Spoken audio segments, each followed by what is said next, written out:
Morning all, it's Monday, it's just going up to 3 o'clock and I've got it all back together. I've got the starter on, got the exhaust on and the bearing plate on, and I'm just about to get it wired up and give it a crank and see if it'll start. Isn't that exciting? It's one of those will it start videos. Not that you've seen many of those on the internet, of course, they're quite rare, aren't they? Will it start? Right, I'll bring you back when I'm ready. I'll just have to put the battery on and connect the wiring up and put the plugs back in, and there we go. Right, bring you back in a minute. Well people, it's gone 4 o'clock and I have had it running and it sounds very nice, but it's not starting reliably. I have a feeling I've got a carburation fault. I might be able to, let me just see if I can start it for you. The weird thing is, it's got that little syndrome. You crank the engine and it doesn't fire. As soon as you release the key it starts, which means the spark, the starter is drawing enough current to cut the coil, which is not unusual on 2CVs.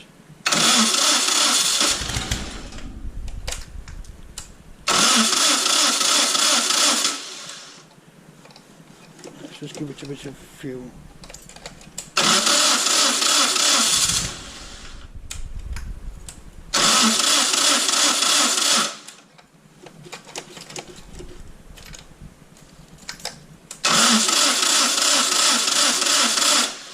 No, it's not going to play for you.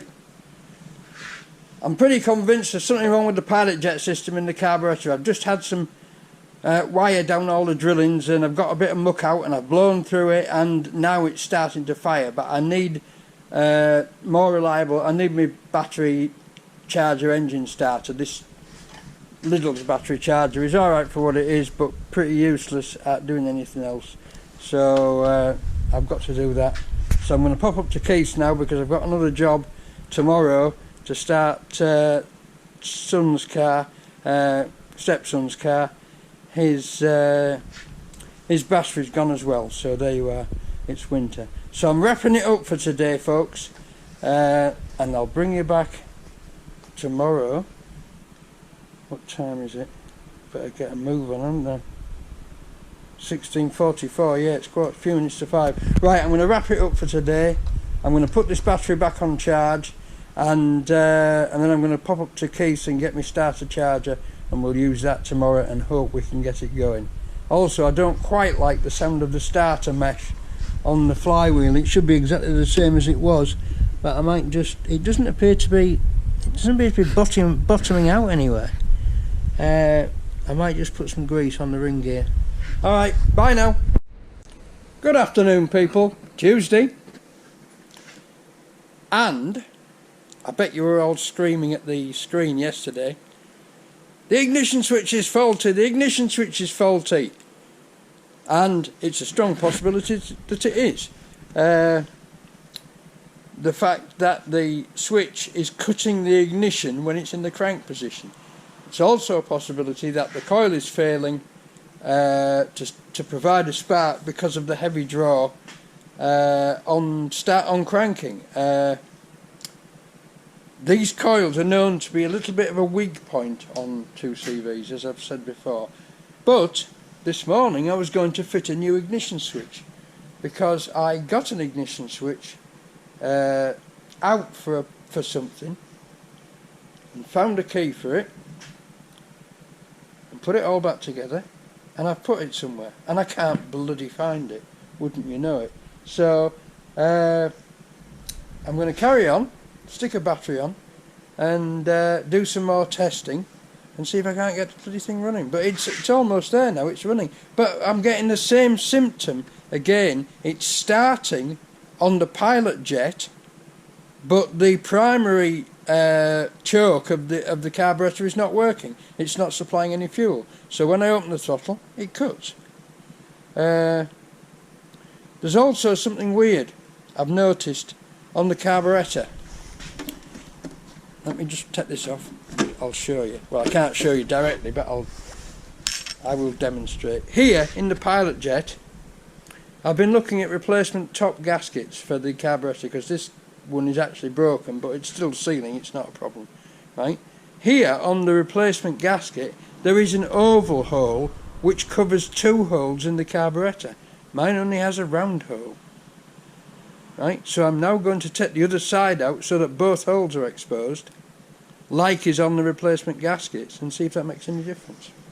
So there you go, folks. But as far as that goes, I'm very, very, very, very frustrated because I can't find this bloody ignition switch, and I know I've got it somewhere. It wouldn't be at all surprising that in 20 years that rusty old thing has got some corrosion inside the switch, and it's the switch of the type that you can't strip down. It's all crimped on the edges, so I can't do anything with it. But certainly it would be a good idea to replace it with just a plain on-off start ignition switch. Right, I'm going to crack on and see if I can't make something sensible happen at long last. Bye now. Oh look! It's running and it sounds really nice. That exhaust is nice and quiet. I don't need any more on that, but I'm quite convinced. Oh, there goes me CO warning. I'm quite convinced that the first half of the carburetor, the primary choke, is not working, because as soon as I open the throttle, this is what it does.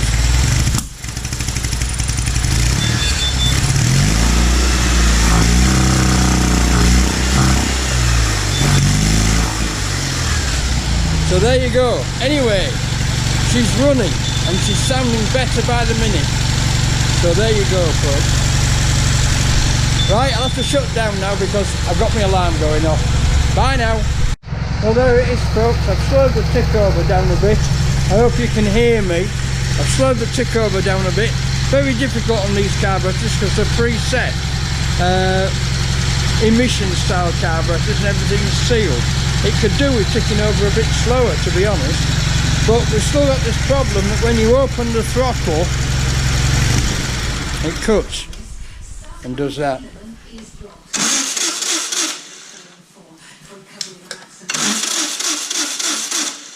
Come on.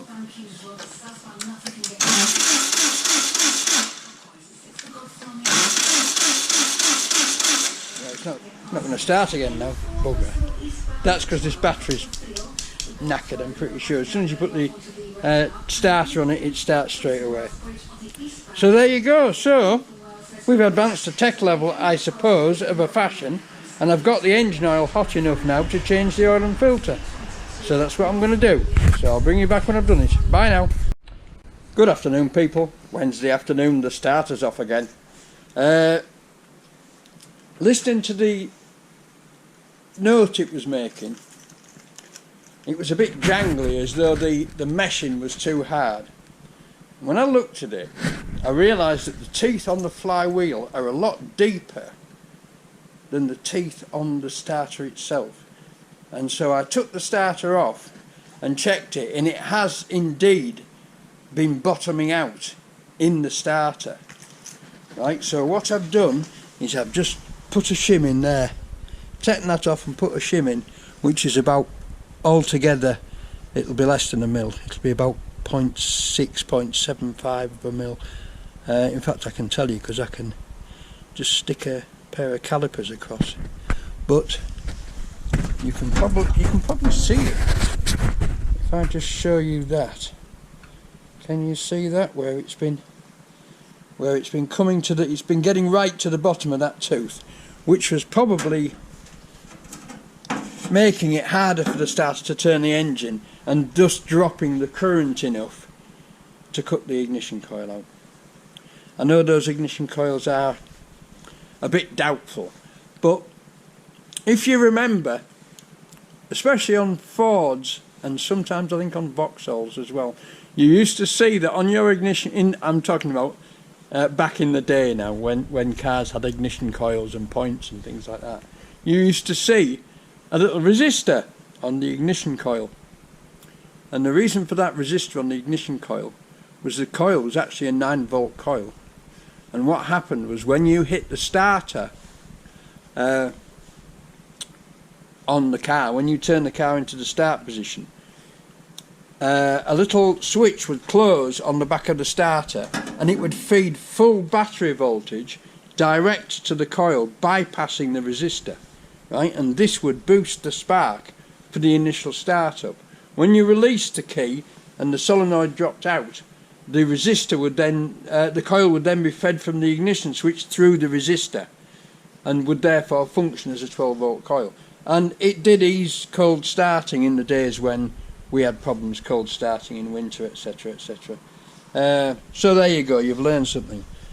I dropped the oil out last night, put the bung back in, tightened it up, came to the oil filter, took the oil filter off, and of course they've sent me the wrong oil filter. I don't know if I told you this yesterday or not, but I'm having a bit of a backwards and forwards with Euro car parts at the moment.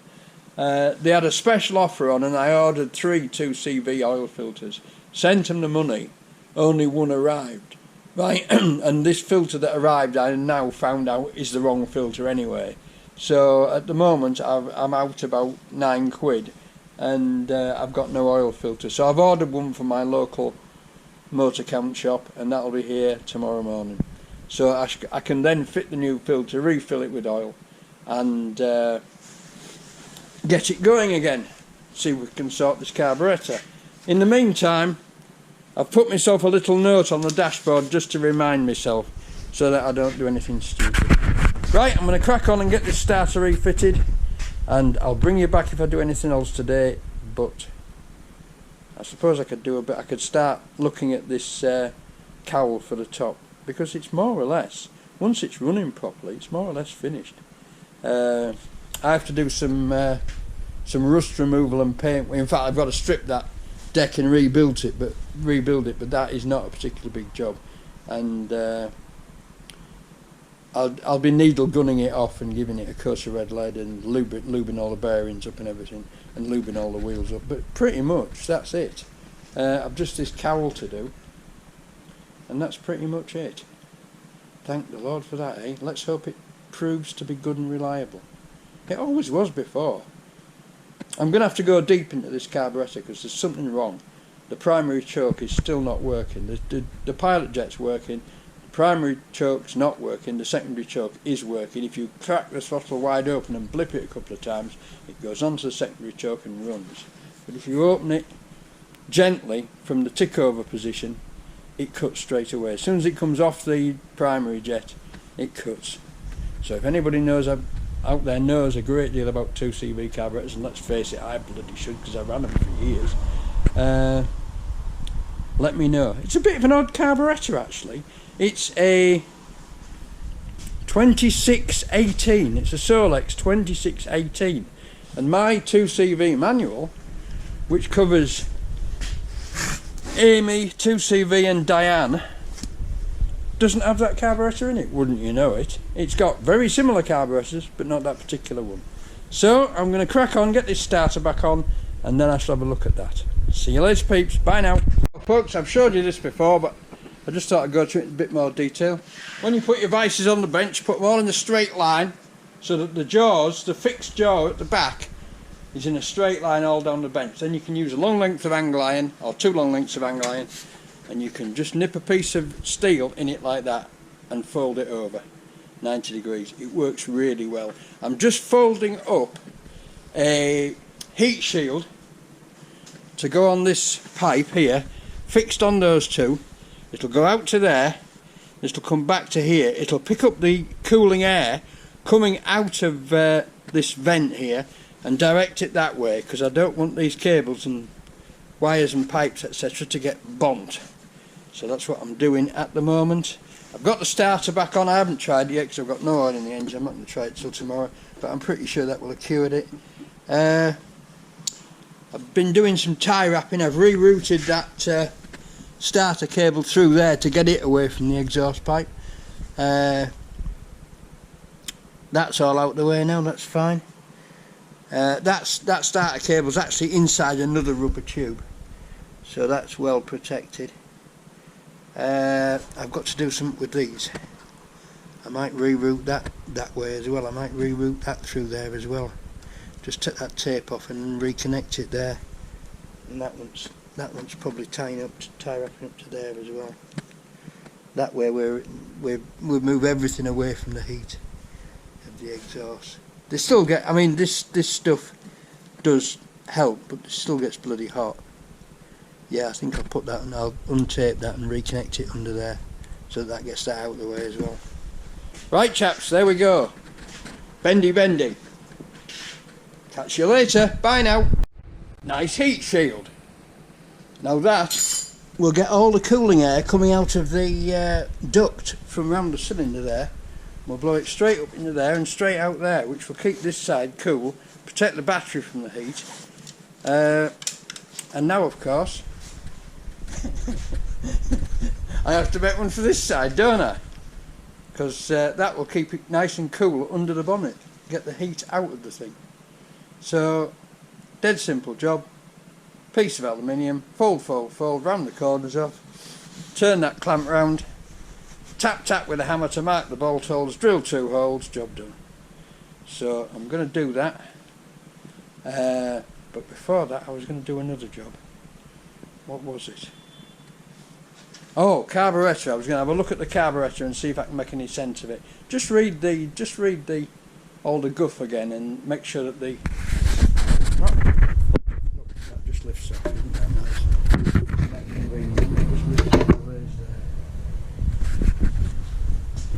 I'm really not sure what's going on here.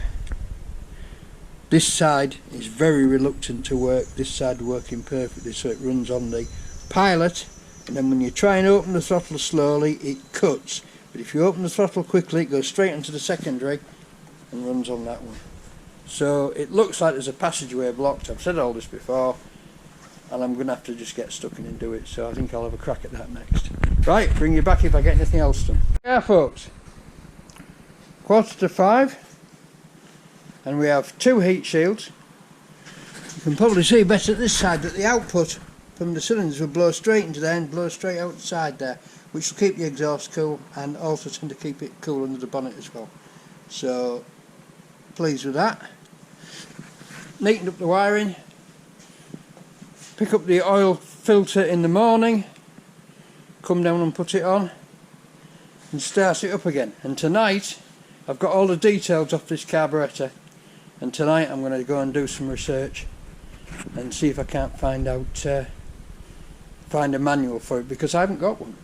This manual lists 4 carburetors, 2 single choke ones and 2 twin choke ones, neither of which is this one. So what the hell it's off I don't know, or whether it was fitted as a variant. And this manual supposedly goes to 1990, which is end of production. So there you go, but it's similar to one of these carburetors, but none of the numbers match up, so it's certainly not the same.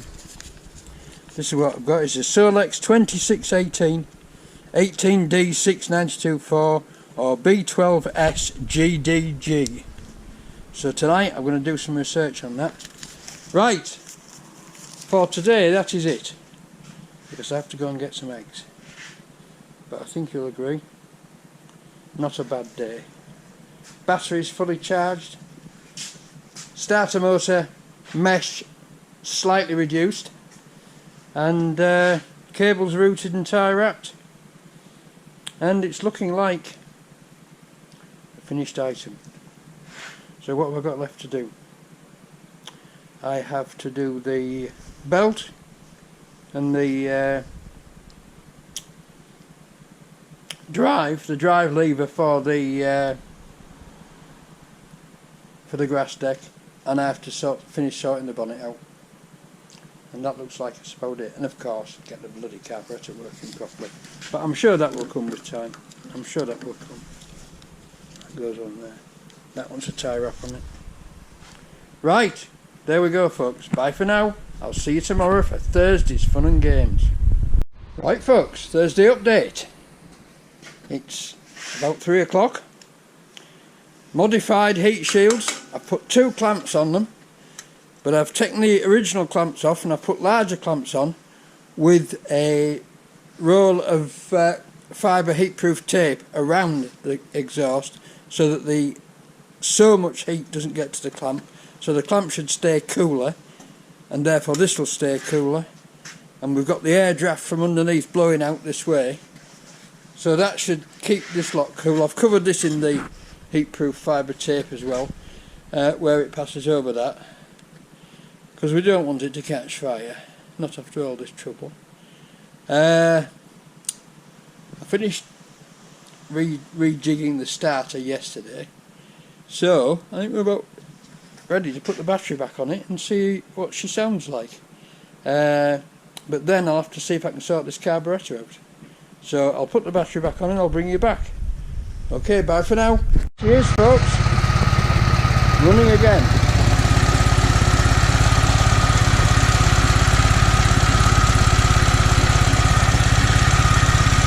Nice draft out of there. That's working. Isn't that nice, eh? Doesn't that tick over and sound nice? We'll have to see what she's like in the field. But we're some way off that yet, it being only January and pissing down outside. So there you go. Right, I'm going to turn it off now and let it sit and top the oil up, because I didn't put any oil in the filter because it's a sideways one, you can't. So there you go. But doesn't she sound smooth? I think she'll tick over. That is tick over.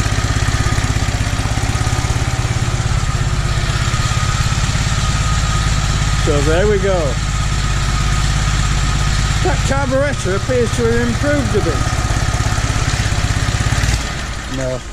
No, it still dies when you open the throttle. So we've still got a flat spot on it. I still don't think the primary choke's working properly. I'm going to have a look at that now. I'll let the oil settle, have a look at that now. But I've sussed the starting technique.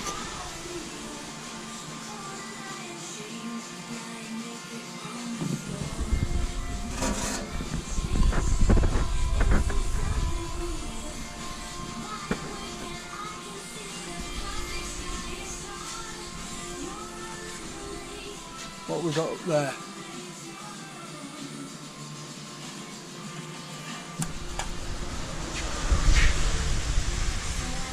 There we are, look. 82. Whatever that is. Parts per million?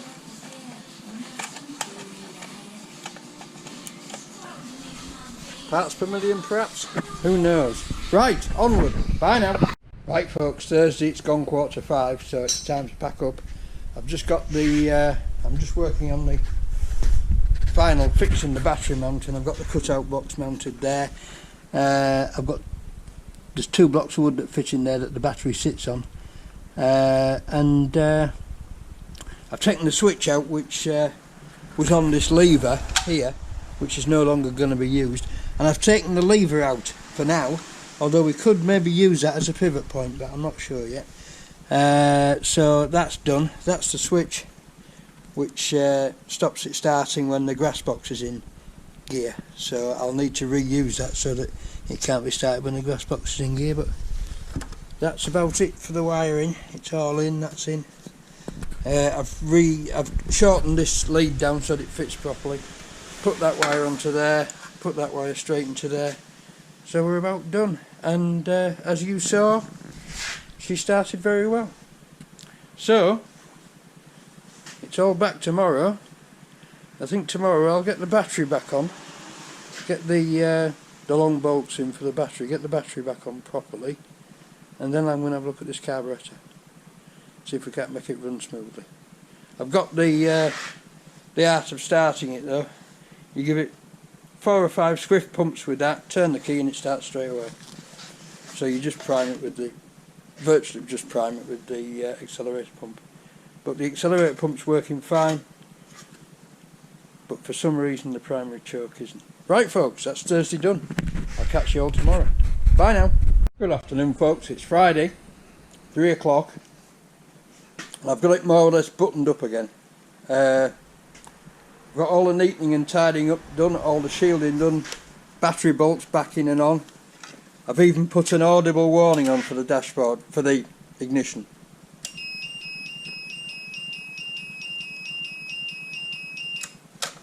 which is across the oil light, which means when the engine's running, that'll go off. It's just to protect the coil, because I know these coils are a bit flaky. I've mounted the cutout box just under there, which has got that out the way. That used to be mounted on top of there, but I never liked it. Right, so I've rerouted the cables and mounted that out the way. So we're more or less sorted out. That's my that's the stop switch that prevents the engine starting if the grass deck is in gear. So I've got that shorted out at the moment, so that I can start the engine. But I shall have to reuse. Oh, it's come off. Never mind. I'll have to reuse that again for my grass deck lever wherever it gets fitted. So now I'm going to tackle this carburetor, and if I find out what's wrong with it, I'll bring you back. Have I done anything else? No, I think that's about it. That's about what I've done today. Is just neatened everything up and fixed everything out the way and protected all the cables, stopped them getting set on fire, etc, etc. So now it's carburetor time. Okay, bye for now. Well folks, we may have made a breakthrough. We may have made a breakthrough. I doubt you're going to be able to see this, but when the throttle is fully open, the second choke is fully open, but the primary choke, I don't think you're going to see this. I'm trying to get a light down there as well as the camera, but I can't.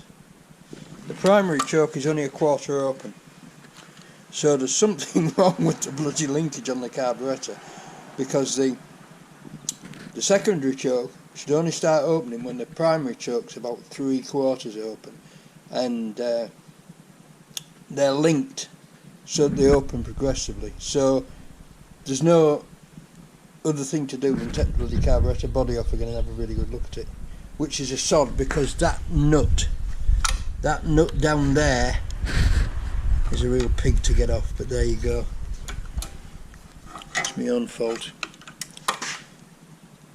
because I've tried to have something good to say about 2CVs. Engines are really good. Right, I'm going to crack on and get that off. See you in a minute. And the problem is cured. This linkage here was seized up. That's how it should operate. It opens the first choke fully and then starts to open the second one and then goes flat out. The linkage was seized up. So we may have sussed it. I should just put some oil on that linkage there.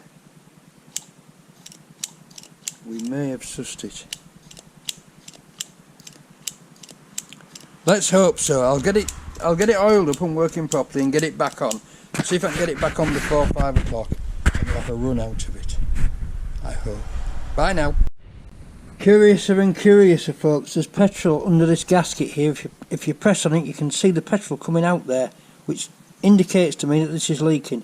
So what I'm going to do is take this off and make 2 gaskets like that, which were out of much thicker, spongier paper, and put the carburetor back on. I also have cleaned off the base of the carburetor with a flat file, which proved to me that it's not really flat. So there's a big missing bit there, but with a soft gasket that'll now get it. But it's come to the witching hour when it's time to tidy up and go home. So thank you all for watching. Thanks for sending me the likes and the comments. Please subscribe, and I'll see you all next week when I hope to have it running properly. Bye now.